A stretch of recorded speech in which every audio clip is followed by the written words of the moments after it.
Hi everybody, welcome back to the Stellium Astrology podcast. I'm Stephanie James, your host, and today I have a very special guest with me, Mary English, who is an astrologer, homeopath, hypnotherapist, Reiki practitioner.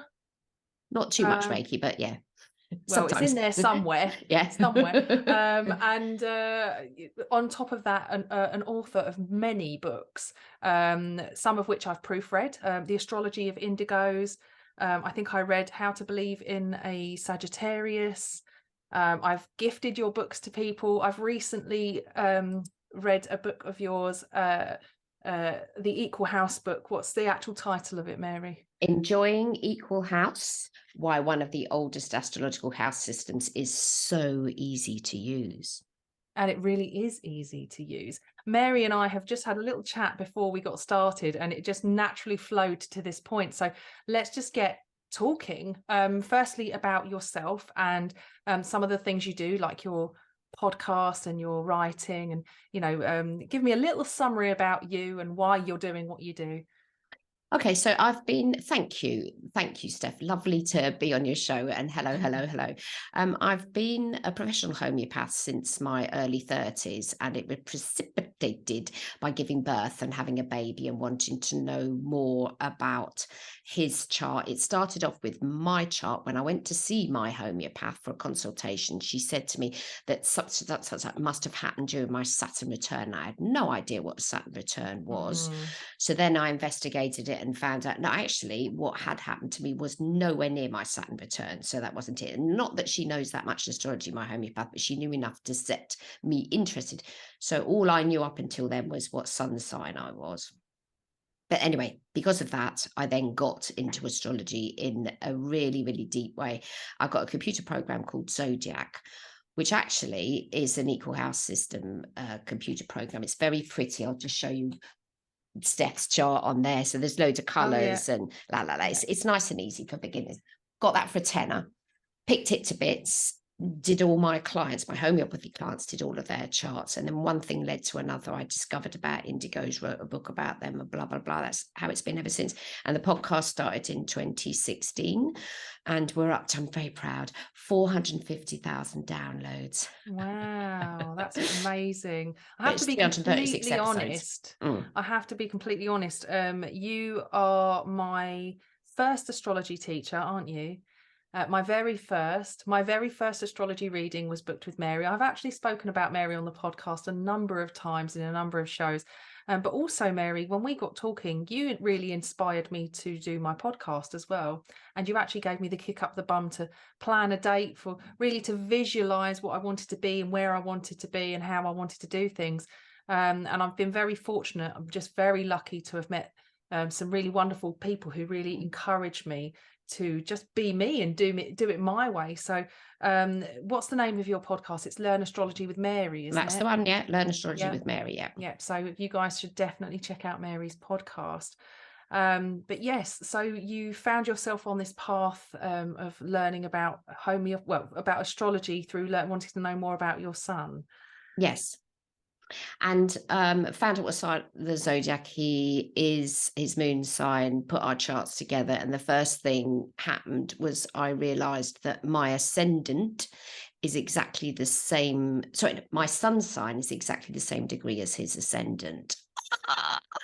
And it's just amazing, isn't it, when that happens? You just can't believe it. What are the odds of that actually happening is crazy, but you see it in families. You just always see it through families, this amazing synastry that if you tried to plan it, like, for example, my friend, she's a Gemini, and she had her daughter on her birthday, and so they've got very close Venus placements and things like that. But the thing that really blows my mind is that they've got basically the same ascendant degree as well in Virgo. It's just like not only the same sun sign but the same ascendant, and that to me is just like, how you couldn't make that happen if you tried. And I know people that have been pregnant and have tried to have babies and they've tried to avoid a certain sun sign. So I'm going to have my baby early, so it's not a whatever the sign of the zodiac is. This Yeah. person doesn't. I've had known a few people who've done that, and then they've been the sign that they didn't want to have. But Yes. what has helped is the ascendant is a sign that is more compatible, and the moon is whatever, and then the parent has stopped panicking. Yes. But I do know women that have specifically tried to induce the baby,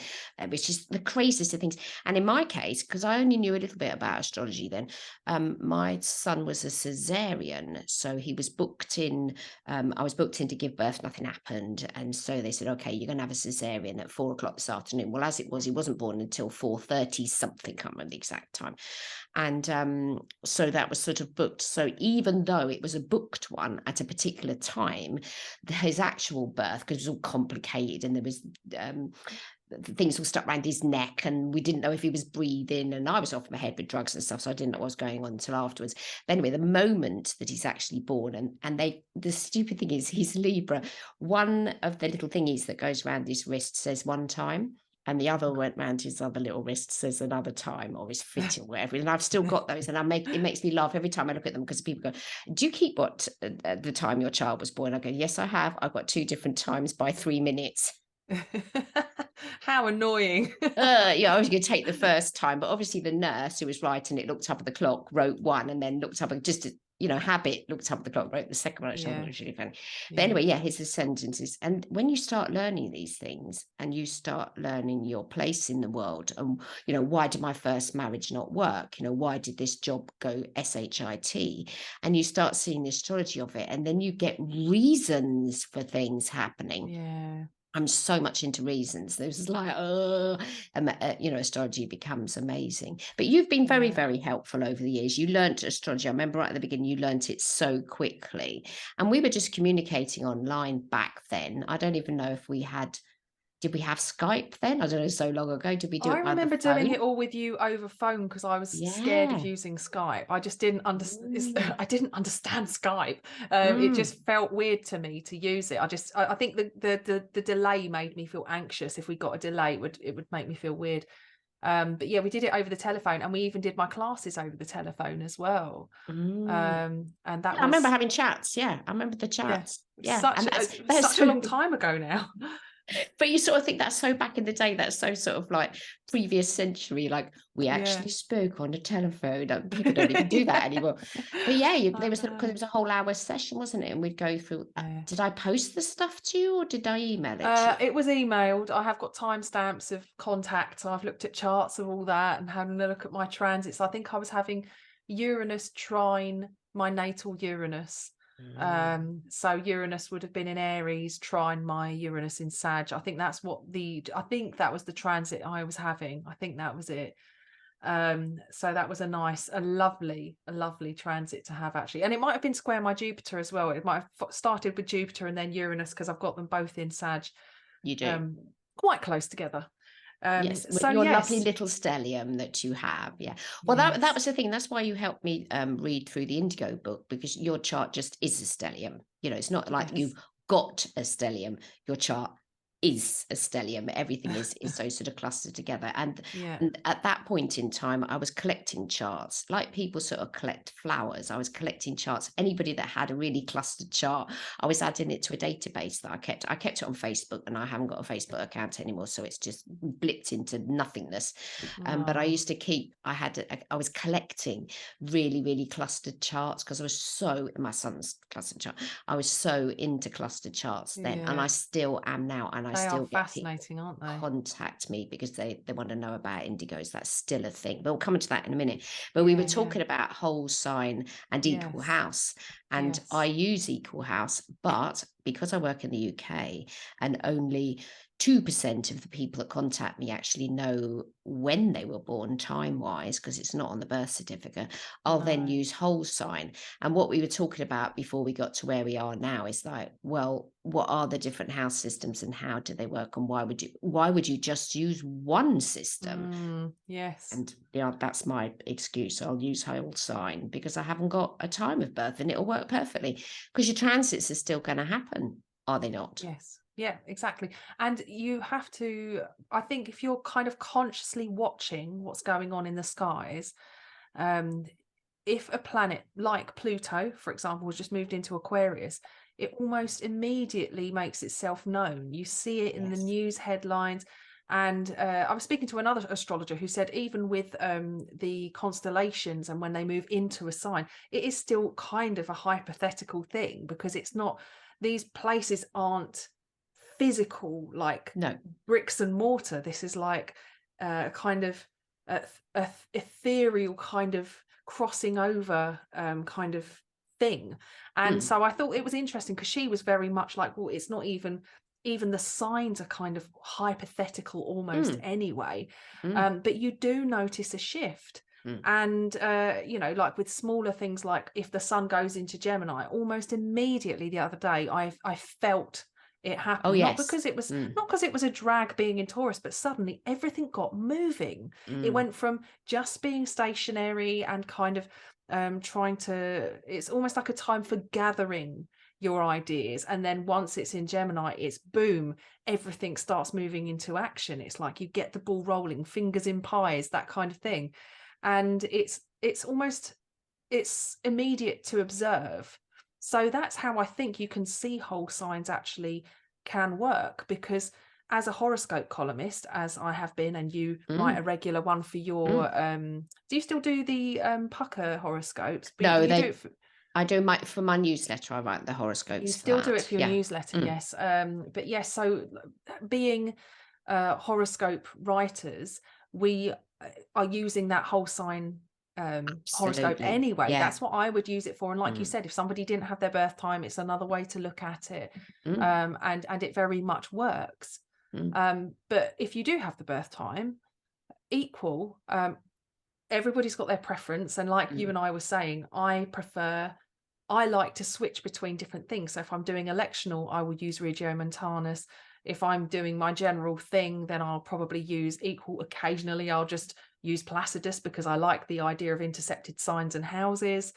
You know, so there's a lot to observe and to look at. And it's probably the first biggest question in astrology, isn't it? It's like, which house system should I use? Well, at first, people don't know that there are house systems. Yes. You know, the amount of people have had contact me going, there are other house systems. Yes. And, you know, and then when I found that out myself, because I was just learning on this particular computer program, I was teaching myself, and it's like, there are other systems. What does that mean? What's that all about? I mean, luckily I was taught by that system with Equal House, which is an older system. Yes. So it wasn't as if I was taught something modern, not that modern exists in astrology, but, you know, later on. And it's the computer programs and the teaching yourself and the finding the answers to something. That's what I like, the exploring of this. But when I found out there were other systems, because I use astro.com and they've got everything on there, and I realized that their default system was Placidus. Well, why is that? You know, why are they using and that's what I cover in the book. You know, why did Placidus get so fashionable in the UK? And the answers in there, which I won't reveal on the podcast, because you need to read the book to find out. Exactly. And the book is, by the way, I have read the book, and it is very, very, you just immediately get taken on a little journey. It's not a tough read at all. It flows. And I really enjoyed it, because what you get with that book is your personality. I can pretty much hear you talking the whole time. I can hear your voice in my head. So I really enjoyed it. And it was such a great explanation. And there's stuff I learned from that book that I didn't know, because I hadn't taken the time to actually go and unpick it myself. So it was great to actually learn, you know, some of these little aspects of the house systems that I hadn't bothered to explore. Well, I had one bit of feedback from someone who's a homeopath, and he liked the keywords in that. Now, in homeopathy, we use keywords. There was a book called Keywords by a guy called Alan, I think his name was. And it just summarizes, because in homeopathy, the stuff you have to learn is like infinitesimal. It's like every little diddly thing that a person suffers from is covered in a homeopathic consultation. Like what you like for breakfast, what food you like, what weather conditions you like, what happened to you in the past, what's going on with your body. That's all homeopathy sort of stuff. And he liked the keywords, because that succinctly summarizes something in astrology. So I'd used 2 words for each sign and 2 words for each house, because you can go learning astrology and there'll be so much to learn at the beginning, your poor little brain gets frazzled. Anyway, so he's not an astrologer, he's a homeopath, and he gave me the feedback to the book. He said, I love the keywords, because then there's a section in the book where it explains how to do this for your own chart, so you can summarize every house and every planet in every sign and make a 1-sentence summary of that. And that's quite liberating for about one lady who again read the book and very kindly wrote a review for me. She was raving, and she's got twins. And she's got twin kiddies, and she hasn't got any time in the world to do anything. She read the book and she said, oh, it's amazing. I can do my own thing now, and I can find this stuff out, and I don't have to read wads of information on places, which is what you'll get when you first learn. You can almost get flooded with information. And I remember being in that state, and it's like, I don't want to know all that. Just give me the summary of it. Yes, maybe it's because I've got a flitty sort of brain, but just give me the summary of it, and then I'll be able to, I don't have much in the way of Virgo in my chart. I've only got Pluto and Virgo in the first house. So yeah, I wanted to be able to summarize it and make it succinct, and you could read that little book and you could get more of find out about what's going on for yourself. And everybody associated with this, to make it easy. Why make it complicated? I don't like making things complicated. But it's so difficult, especially with like house systems, with anything, like you said, in astrology, it's overwhelming. It's just, there's such a wealth of information out there, and there's so much that contradicts, because people come from different approaches, and people will swear by one, and then there'll be people that swear by another. The majority of people that come to me and ask me about whole sign houses, and I say, you know, it's obviously your preference. I use it for some things, but you can use other house systems for other things if you want to. And we were just saying as well, weren't we, that maybe your preference will lean towards what kind of mode you have presenting in your chart. Like I do have quite a lot of fixity, but I have a mutable ascendant. So yes, you know, I am, you know, I've got the ability to stick with something, but I'm able to be flexible within that. And you know, that mutability means that yes, I will use like multiple house systems if I want to, and sometimes during a reading I'll use multiple different charts to refer. I just think it like adds dimensions to the story that you're telling, basically. Well, Rhys Chatham was saying to me, this always interrupt, but Rhys Chatham was saying to me yesterday or a few days ago, he was saying that if you're doing a portrait of someone, so say you've got somebody's doing someone's portrait, so they're doing a portrait of King Charles, God help us, but there's loads of people doing that portrait of him in a room somewhere. You can have one person facing directly onto him, is going to have that view, but someone's going to be looking at his left side and someone's going to be looking at his right side. They're still looking at King Charles, but they've got a different viewpoint. And that was how he described the different house systems. They're not right or wrong, but they're different ways of viewing the same thing. And I really like that. He said he couldn't remember if he'd come out with that idea himself, excuse me, or if he got it off another astrologer. But I thought, oh, I like that. And I like it. Yeah, and I think that's a good way of describing the different house systems. It's just different viewpoints, and there is we're all looking at the same thing. So we're all looking at how the planets and the signs interact with each other, because what I like to talk about is that we're all part of this universe that we're in the galaxy and stuff. We're all little buds in it, teeny little tiddly things, but the universe that's out there above us is not directing us or anything, but reflecting what's going on for us. And so we are all connected. We're part of nature, and we're part of the solar system, which your average punter doesn't even consider. Most people think, oh, I had a lovely argument. It wasn't an argument, but I had a lovely thing on Facebook. This lady was going, well, the moon only ever comes out at night. And I went out today and I saw it. And I said, because I was talking about the moon being up and visible today. So I thought the moon only came out at night. Well, you would think that, because stories and growing up, the moon is associated with the evening. But the moon is definitely visible during the day on certain days, depending on what sign it's going through. And she had this Usually the aha first moment. quarter, isn't it? Yeah, but she had this aha moment. She didn't know at all. Well, why would she? Because she doesn't work. She's not an astronomer, your average person. And then she had this aha moment. The moon can be anywhere. And it's like, yes. The sun and stars shine at different times, but both when the time is right. Ah, that's a nice one. I like that. Yeah, exactly. It is nice. And I like the idea of it being about perspective. It could be that, you know, based on your type of ascendant, or maybe the mode of your, you know, that the emphasis in your chart, you know, you might lean towards particular systems or ways of doing things. It could be that you're an extremely fastidious person and you like to have a house system that is plotted out to the perfection, which I think with the whole signs, it allows a lot of wiggle room. You know, you've got the ability to, the thing that I can't get my head around with whole signs is that your ascendant degree is halfway through the first house. That Like, really, I can't do that. Yeah. Often whenever I put my software on whole signs, I look and I go, oh wow, look, they've got their ascendants exactly 0 degrees, and I'm like, oh wait, no, it's not. So Yeah. it's like, for me, it just muddles my head a bit. So, but with equal house, I like the fact that the ascendant is really on the horizon. It's literally Yes. rising, because what is the ascendant? It's the rising sign. And you know, the degree that's rising is the ascendant degree. So for me, I like that the ascendant and the descendant are literally the horizon in the chart. Yes. And I like the floating midheaven and IC. I like that because it gives not just, I was thinking about this the other day, it doesn't just give an extra added depth to understanding vocation, purpose, you know, what you're aspiring to, the type of work you you know, will grow into as you are on your journey of becoming. But also on the flip side, it gives you more of an added sort of storytelling ability about where you've come from, your deepest, most psychological space, actually.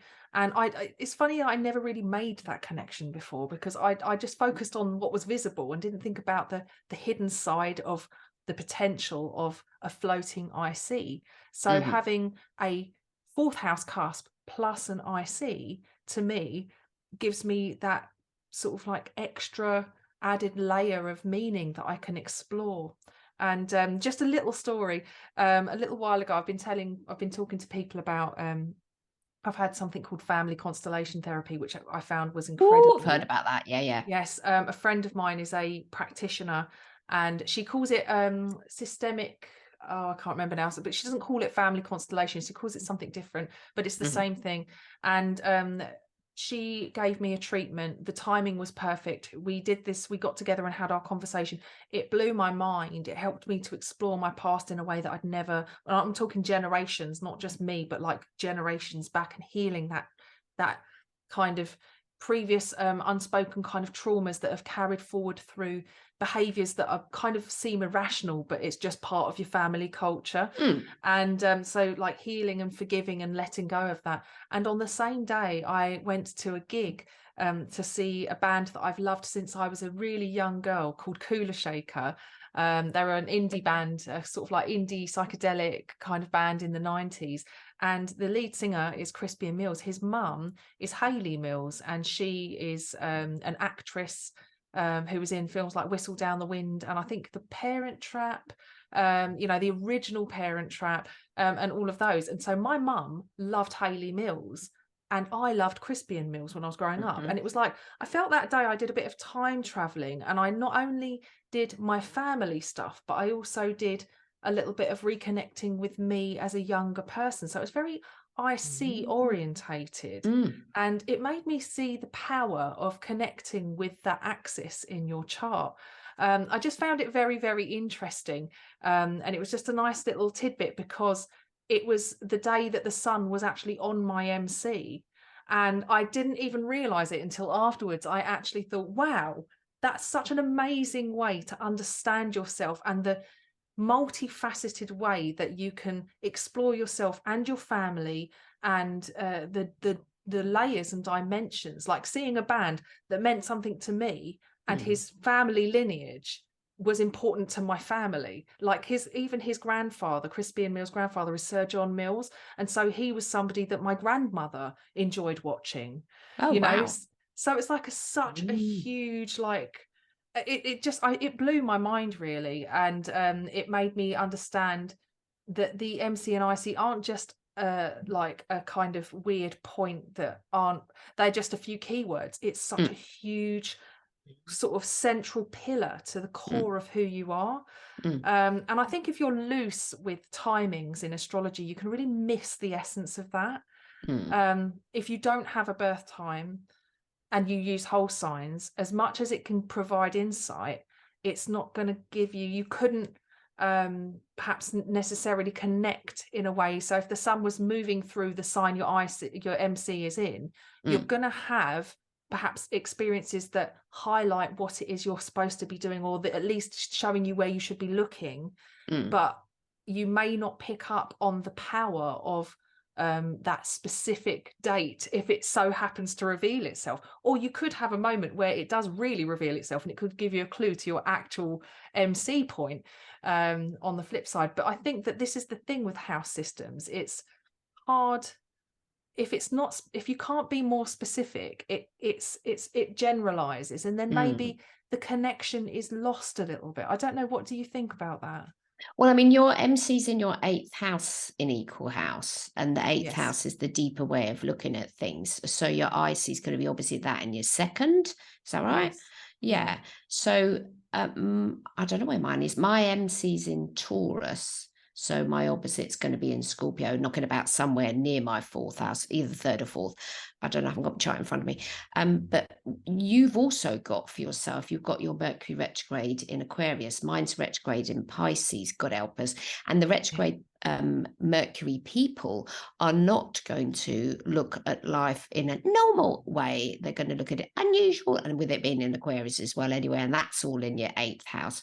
So I hear what you're saying about revealing things, but 8th house subjects are stuff that isn't discussed on podcast. It's something that is going to be revealed to yourself.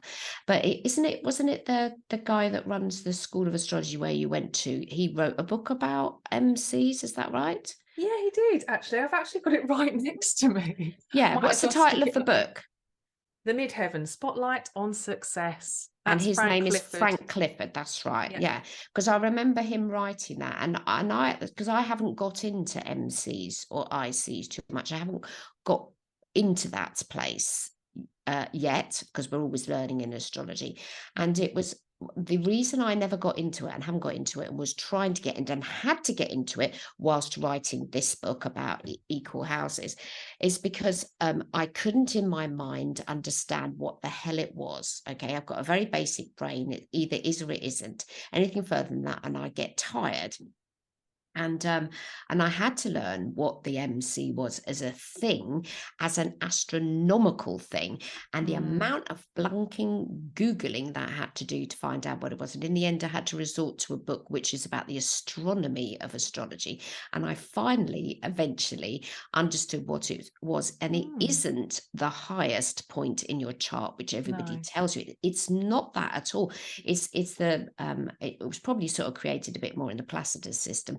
And anyway, so I did discover what it was, and mine's in Taurus, and Uranus is right conjunct it at the moment. And then just the other day, Jupiter went into Taurus and went kapang onto my MC. And I am so inspired about something at the moment, something to do with astrology, homeopathy at the moment. It's like, I cannot tell you what it's about because my MC's in my 8th house as well. So I ain't going to tell you. And yeah. So it was that was me experiencing something to do with my MC, which I had never experienced before because I hadn't investigated it. And I think that's funny, isn't it? How it just is almost like when it's something like that, and it just it's like, you know, when people have that aha moment and they're like, I finally found out what I'm supposed to be doing with my life, you know, or something along those lines. Like for me, it wasn't quite that thing, but it's almost like a penny drops moment. It's often transits to the MC. It is a moment where you think, wow, I get it. You know. And it's taken Uranus transiting past there for me to have some sort of idea of this thing that's going on. But it wasn't until Jupiter smacked into it as well. I mean, the sun's been there, Mercury's been retrograding over it, and you know, Uranus is still exactly conjunct to my MC. It's an important planet for you though, Jupiter, isn't it? Well, it's the old ruler to Pisces, and natally I've got it in Capricorn. happy, sad face. You know, I've got Saturn in Capricorn, happy face, but I've got Jupiter in Capricorn, and they're both in my 5th house, which is a tricky thing. But yeah, Jupiter is an old ruler to Pisces. I more resonate with Neptune. I have written a whole flipping book about Neptune transiting through Pisces, and I wrote it whilst Neptune was transiting through Pisces and was exactly conjunct to my sun sign. It's now exactly conjunct to my Mercury. Yeah. And then that was just a sort of it was very self-indulgent. So the book is available, but it was super self-indulgent because it's just all about me and what's going on for me. But then it changes in the book that I was trying to literally tune into what Neptune's all about, and I can safely say I managed to do that in the writing and the researching of the book, and the transits to it. And yes, in agreement to your comment just then, transits, when you understand them, they're not just random effing happenings. They are real. And people that even have no idea about astrology, you can, as an astrologer, go, well, your wife leaving you, that definitely was Uranus on your sun sign, or whatever, you know. I love transits. It's my second love. Yes. Yeah. It's mind-blowing, really, how literal it can be sometimes. But we need to talk about your book, because it's been really, really useful for me to reconnect with what's so good about Equal, because there's something to be said about keeping it simple. And I really don't like to I do overcomplicate things regularly, but I have found that the easiest way to do things is to strip it right back to the most basic way of doing it, and really getting into it that way. And then the more complex stuff just naturally trickles in. You just get you get more adept at it. But you know, this is not a hard sell on Equal.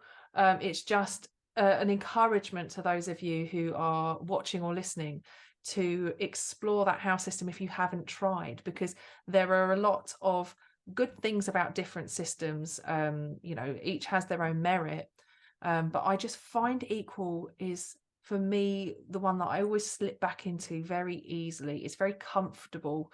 It's very good to just create a chart in your head as well. You know, when someone says, oh, I've got, you know, 13 Leo rising or something, you can just, you know, immediately that it's going to be 13 on all of the house cusps. You won't know necessarily what the midheaven is, but you'll have an idea of what the 10th house cusp is. And if for example, you know, it was Taurus, 13 Taurus on the 10th house cusp, then you know that Uranus has just moved in not too long ago, it's hanging around. So you'd be like, well, actually, this person might be seriously reconsidering a complete change of career, you know, that kind of thing. And they'd go, how did you know? Because you can do it in your head. You can, and that's, I think, one of the things I love about it. You can do it with whole signs as well, but there's something about Equal being that little bit more specific. And so you really get like that. Yes, probably when Uranus moved into Taurus back in 2018, they got a rumbling of like, oh, things have to change. But then the second it actually triggers a point, that's when you go, that's it, it has to happen now. So you can be more specific, can't you? Yes. So what's your favorite things about the Equal House system that bring you back to it every time? Chart shape. That was what got me into it and kept me in it. You're not distracted by the houses. You can just look at the chart shape. And my introduction to astrology was about chart shape. And when I teach astrology, the first 3 episodes on the podcast, Love Astrology with Mary, the first 3 episodes are just about chart shape, because this you can learn astrology in a lot of ways. It's taught is the signs of the zodiac and the cardinal and mutable and all of this, and the person will look at the chart, and the biggest thing they're distracted by when they look, so you just give Mr. No one knows anything about astrology a chart, they'll immediately look at the aspect lines. What the hell are they? Like all these zigzags going on, what are they? If you just then focus on the shape that the chart makes, and in your case it's a bowl, that makes life so much easier. And using the Equal House, the chart shape stands out more because you're not distracted by the lines that are in there as well. So when you do it with any other system, each of those houses are going to be different sizes, which again is distracting. But you're just looking at the chart, you can see, oh well, yes, in your case, oh, everything's all in one place in your lovely Stellium. And so that's the other thing that keeps me using Equal House. And I also like it because it's easier, and I do like to have an easy life. I think it's because I've made my life so varied, because I do practice astrology, homeopathy, and hypnotherapy, to keep astrology simple. And because also the majority of my clients aren't expert astrologers, they might have listened to the podcast. And so I myself don't want to speak a different language with people. I want to continue to speak English, and Equal House Astrology allows me to do that. I'm not talking about, what are those things called, intercepted signs. I'm not coming in the consultation with any jargon at all. We're talking about you, your life, a bit about your chart and stuff, but we're mostly talking about you and your life. I feel sometimes with some astrologers and some astrology, there's an emphasis towards the things that we've just talked about that are so exciting to us as astrologers will go woof over the head of the client. Because the majority of people that I read for know nothing about astrology. The average person in the UK barely knows what sign of the zodiac they are. And then there's that awful discussion. I was born on the cusp. And I made a whole podcast about that. I wrote a blog post about it. I nearly wrote a book about it. There's no such thing as a cusp. I didn't get that far. You either are a sign or you're not. It's a mathematical thing. And you are either 0 degrees and so many minutes into one sign, or you're 29 degrees and something into the other sign. You're either in it or out of it. Like the piano, I'm always talking about this. My piano is in my office. It's not in my hall. Okay. Yes, it's very near to the hall because the hall's on the other side of the room, but it most definitely, and that's the thing about signs of the zodiac. You're either in or you're out. There is no dividing line that you can be on. And I know you can go to Herefordshire and you can put one foot into Herefordshire and another foot into the next county. You can do that. But that's the cusp doesn't exist. It doesn't, don't get me started.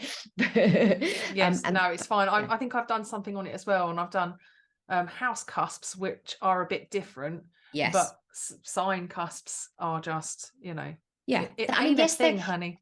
Yeah, there is a line. Don't get me wrong. Yes. There will be a line, but that line is 30 degrees. Okay. Yes. So, the signs of the zodiac is 30 degrees, and then it will go 0, 0 to the next one.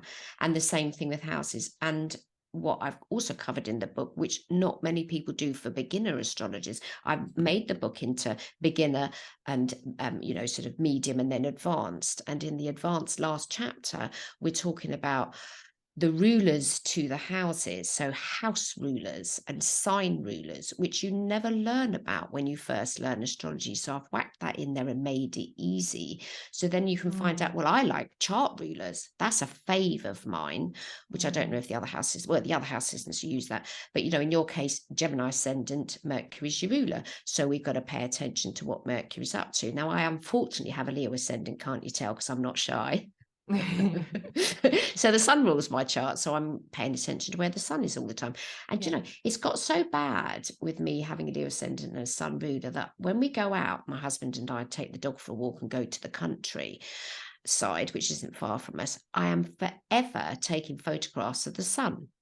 And it's the weirdest of things. And and I feel compelled to do it. So most people take a picture of the scenery, but I'm always, and my son's a photographer, and he's given up with me because I take photographs of the sun. That's not what you do in photography. In photography, you take a photograph with the sun behind you. That's what you're doing so that everything is illuminated. No, I go out with a camera, and because you can't do it with a normal camera, but you can do it with an iPhone without blinding yourself. I'll take a photograph of the sun. So consequently, in my iPhone photos, it's a whole series of pictures of the sun. And then I don't know if you know, but iPhone does this thing called memories, and they make a little video for you. And there's this lovely little video it made for me, and it's called something like the sun or something or whatever. It's a bit scary how it knows what you're taking a photo of. And it's beautiful. And when I get bored, I'll sit there and I'll look at it. But the thing I like the most, I've always liked, I still like, is chart shapes. Seesaw chart, or cluster chart.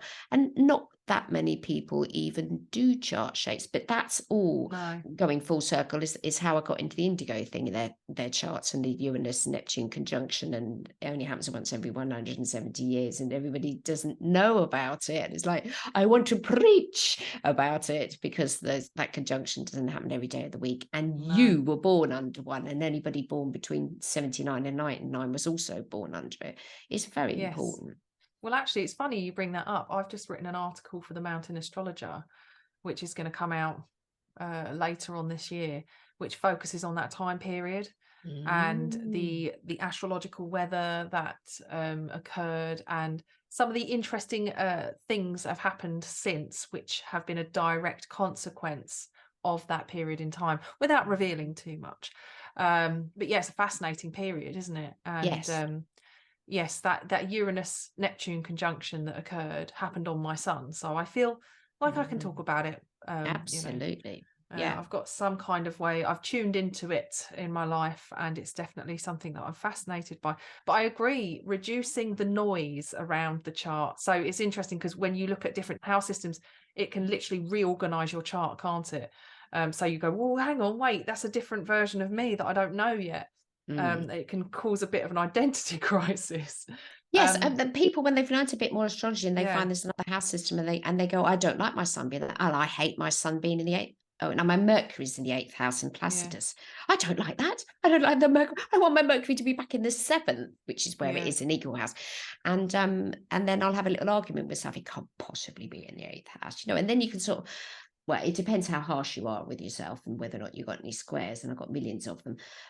But yeah, it can cause a bit of a meltdown with people finding things in different houses. Yeah. But as Rhys Chatham says, it's a different way of looking at things, and why the hell not? But then maybe it's the mutable signs are easier about it, because mutable signs get bored with things being in the same place all the time. My husband is a born Taurus, and if you move something or do it differently, he'll freak out. And I don't. I just go, oh, that's a new way of doing things. Yeah. It's definitely one for all students, whether new or old, to experiment with.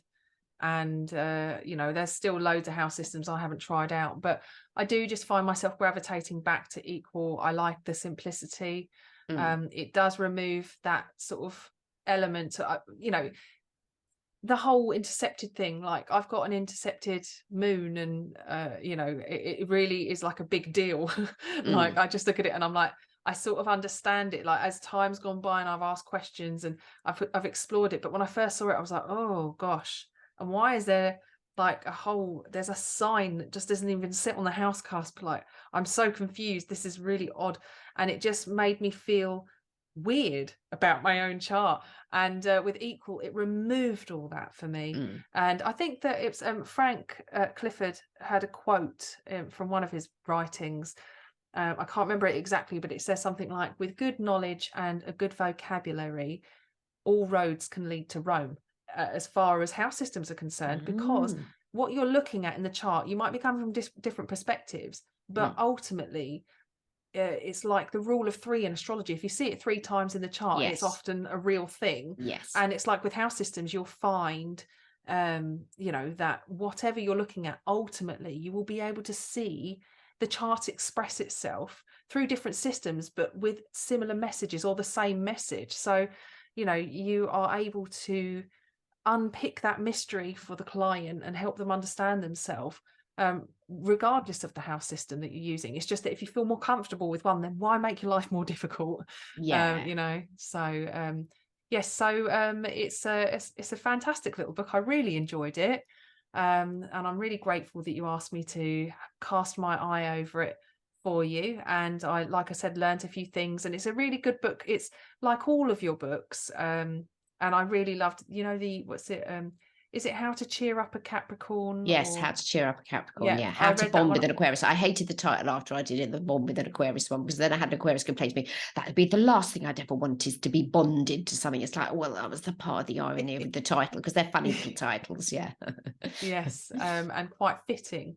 And yes, I remember I got it for Christmas, I think, or my birthday one year, and I literally spent the whole day just curled up in bed, just reading through that book, and I really enjoyed it. I gave it to my mum, and I said, here's how to cheer me up when I'm in a bad mood, which, by the way, happens quite a lot. So, the series of sun sign books are written from the other person's perspective. So you're married to a Pisces, therefore read how to survive a Pisces. You're married or you're dating a Scorpio. It's how to win the trust of a Scorpio. So you can read your own sign books, but they were written specifically so that other people could understand that particular sign. So there's less sort of divorce and disruption in life. They're written so that everybody could understand each other. That was the feelings behind them. Yes, great little books. I really loved them.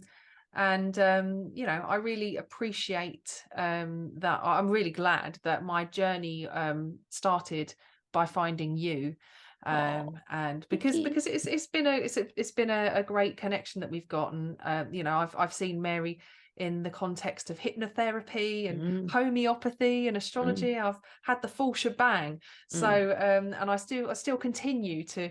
Mary is my go-to girl whenever I need that kind of assistance, really. So and I've never had any daughters, and sometimes I sort of feel like you're a little bit like a daughter of mine. So I do sort of worry about you when you tell me about something that's happened. And when you were pregnant, I don't know who was more excited, me or you. And speaking of that, Ewan still has his little blanket. We still have it. It's cooler at the moment, so he's got that blanket over him. So Mary crocheted me a blanket. That's tradition. I've got everybody's babies get a Mary crochet blanket. So all of my nephews and nieces, and then I started branching out, and then I did your babies as well. So it's almost like a family blanket. It's like it's lovely having a little bit of that in his nursery. So just one more time, show us the book. Now, I must say about the cover. The cover was designed by a young lady in Bristol. Her name's Izzy Daly, and she very kindly designed the cover for me. She has also done the Neptune book. And what I especially liked about it, as I said, it's going to have to be purple because purple's my favourite colour. But it's a beautiful the way that she did it. And then the internals are done by another lady in America, and she's done all the pictures for me, which was very, very kind of her. Her name is Leah and Wilkes, and she's done the internal pictures because she said she felt better understanding something, being able to have a picture that demonstrates it. So she's dissected, for instance, a chart and pointed out the things that are in the text. So I think it was so it's not just me, that no book ever comes from yourself. There are other people that contribute it. So we've got real live cases in there. We've got real things. Houses are imaginary, but what the book's mentioning is real things. And I like the fact that it's a collaboration. So there's three of us together who put the book together, because in a sense, in astrology, you can't own anything. It's just my viewpoint of something and my experience. But I remember learning astrology and thinking, oh my God, it's so complicated. And the idea in this is to make it easier for people, and you can go on to the complicated stuff later. Exactly. You certainly do achieve the goal of simplifying it and helping it to keep be it more simple, accessible. stupid. Kiss, Kiss. Kiss astrology. Exactly. So thank you for presenting your book to us and giving us a little window into what makes it work for you. I know everybody has their own way. This is not telling you that this is the one and only system, but it's certainly one to explore, and it's explained in a really straightforward way. And if you have questions about what the MCIC is, Mary has explored it for you, so you don't have to spend hours trawling through information trying to understand this complicated stuff. You can just see what Mary has summarized.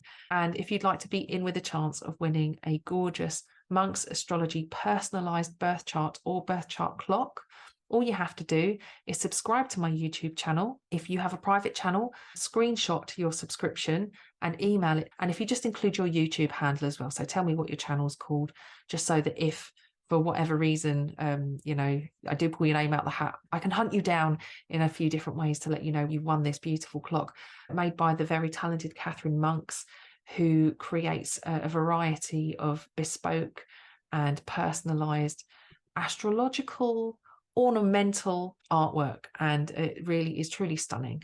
with Austrian crystals. It's such a beautiful little gift, or just something to have around your home. I have a clock for myself, and it really is a beautiful thing.